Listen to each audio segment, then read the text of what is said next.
Pemirsa, jalani sidang perdana terdakwa kasus pembunuhan Brigadir Joshua, Barada Richard Eliezer tak ajukan eksepsi. Sementara itu, sebagai bentuk dukungan, simpatisan dan pendukung Barada Eliezer kirimkan karangan bunga. Bersama saya Aprilia Putri, Anda menyaksikan MNC News Prime. Pemirsa, pagi tadi Richard Eliezer Pudihang Lumiu alias Baradae menjalani sidang perdana sebagai terdakwa pembunuhan Brigadir J. Dalam sidang pembacaan dakwaan tersebut, Richard Eliezer tidak mengajukan keberatan. Richard Eliezer tiba di Pengadilan Negeri Jakarta Selatan pukul 8:40 waktu Indonesia bagian Barat.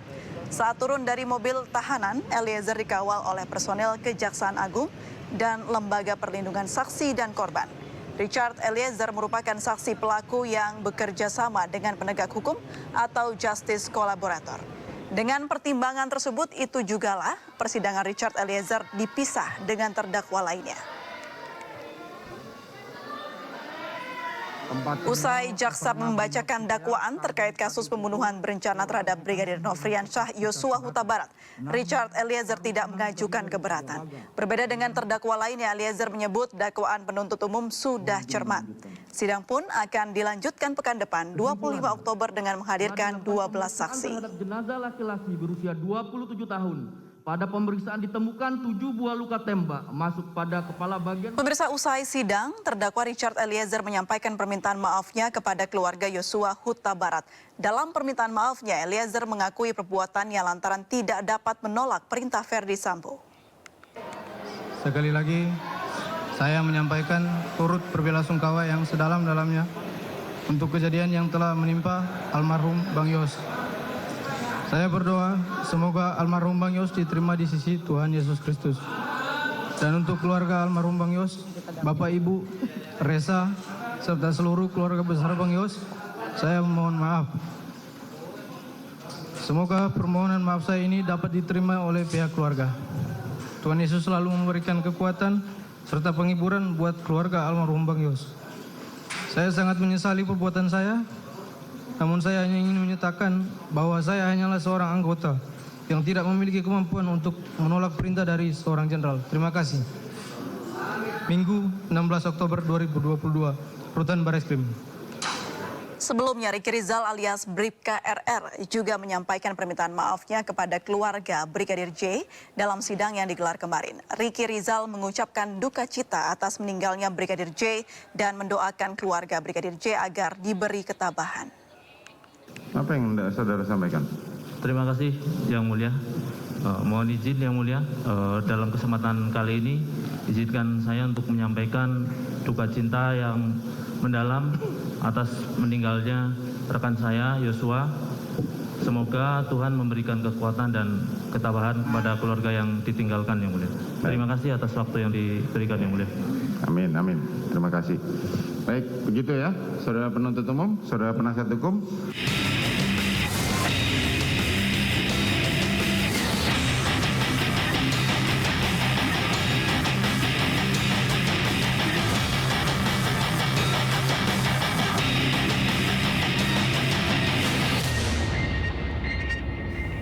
Pemirsa, sidang perdana kasus pembunuhan Brigadir Joshua dengan terdakwa Barada Richard Eliezer berakhir tanpa sanggahan.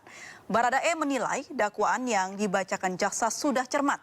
Ia justru mengikuti jejak Bribka RR yang menyampaikan permintaan maaf kepada keluarga Brigadir J di akhir sidang.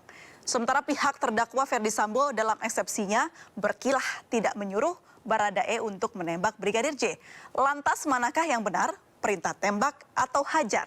Sudah bergabung bersama kami Roni Talapesi, kuasa hukum Baradae, juga ada kuasa hukum Bribka Ricky Rizal Erman Umar, Profesor Gayus Lumbun, Hakim Agung tahun 2011-2018, dan juga Ketua IPW Sugeng Teguh Santoso. Selamat malam Bapak-Bapak. Ya, selamat malam. Selamat malam. Baik, saya ingin ke kuasa hukum Baradae terlebih dahulu. Bang Roni, sebenarnya apa sih perintah yang klien Anda dapatkan? Perintah tembak atau hajar?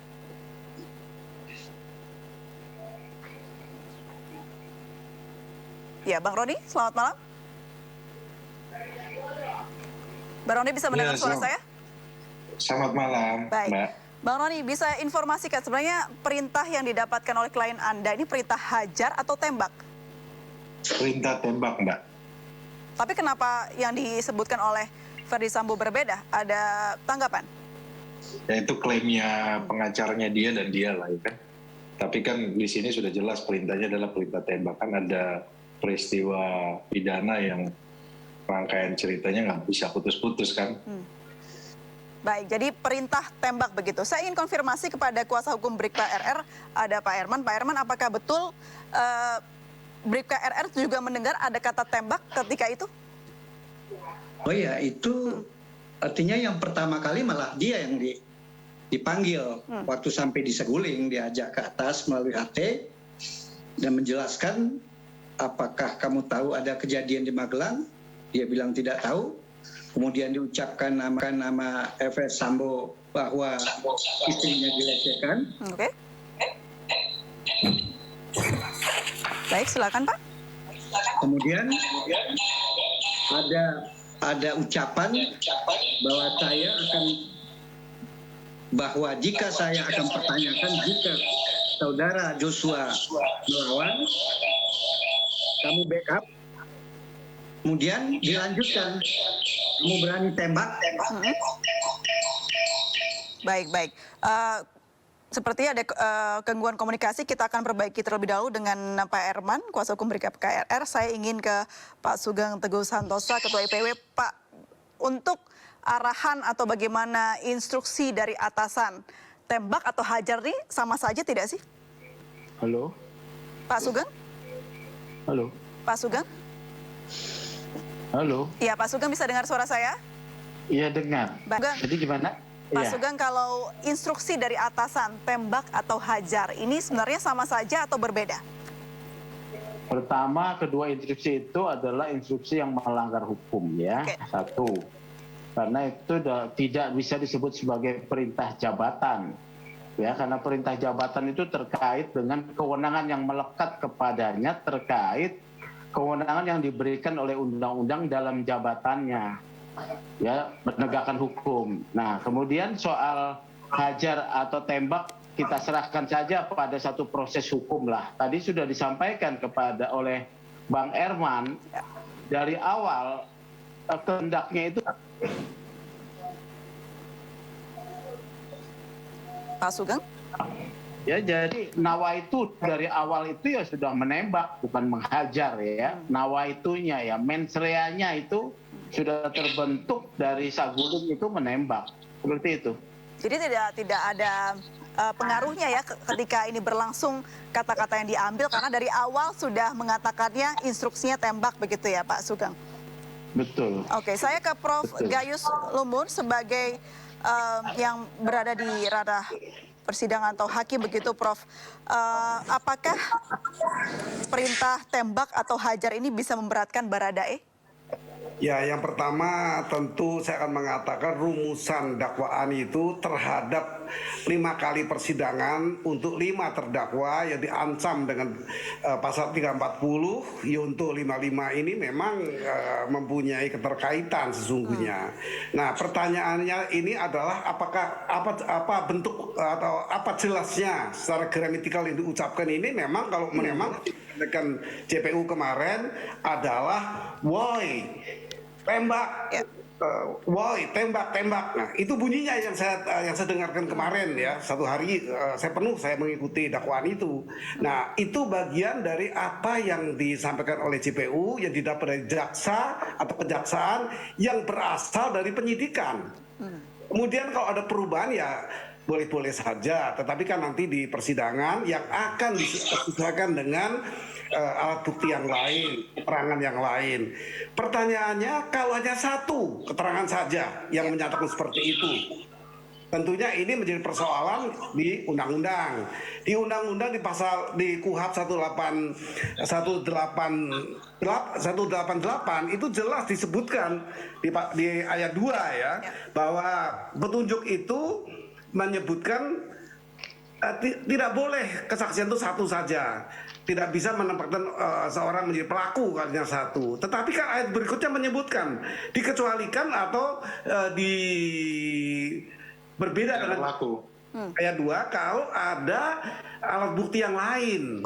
Nah, ini bisa timbul dari hakim sendiri. Bahkan menurut pandangan saya dan praktek selama ini, tanpa saksi pun, keterangan dari manapun, hakim mempunyai 3 hal, yaitu adanya kesaksian dari saksi, surat, dan keterangan terdakwa. Jadi ada 3 di 184 ayat 1 itu. Itu merupakan petunjuk bagi hakim. Nah, petunjuk ini kan ada 3. Kalau dengan 2 petunjuk dan hakim menjadi yakin karena petunjuk, karena 2 hal itu, maka hakim bisa memutus, tidak ada case close. Harapannya kan ini hanya nanti timbul dari justice kolaborator Eliezer saja, nggak ada yang lain, atau yang lain mungkin menjadi berubah. Tidak usah khawatir bagi saya, karena hakim mempunyai pegangan petunjuk yang diatur di KUHP, yaitu apa yang saya kemukakan tadi. Hakim punya alat lagi untuk menempatkan keyakinannya sehingga dia bisa memutus. Ingat kopi sianida. Hakim memutus tidak ada itu keterangan apapun yang berkaitan dengan perbuatan yang bisa diungkapkan oleh pihak manapun. Tetapi penyidik Krisnamurti jelas mengatakan bahwa saya akan bertanggung jawab, akan membuktikan.